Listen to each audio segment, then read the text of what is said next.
Are you tired of digging through menus just to export your Google Calendar? Learn the exact 6 clicks to get it done in under 30 seconds. I'll walk you through each click, from the gear icon to the download. No fluff, just the direct path. First, click on the gear icon in the top right corner of Google Calendar. Then, from the drop-down menu, select Settings to open the Settings page. Now, on the left sidebar, click on Import and Export to access the export options. You'll see the Export section. Go ahead and click the Export button. Once you click it, your calendar will be downloaded as a zip file containing .ics files. And that's it. Your Google Calendar is now exported and ready to use elsewhere.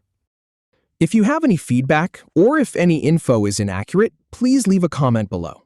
We'll do our best to answer or redo the video if needed. Thanks for watching.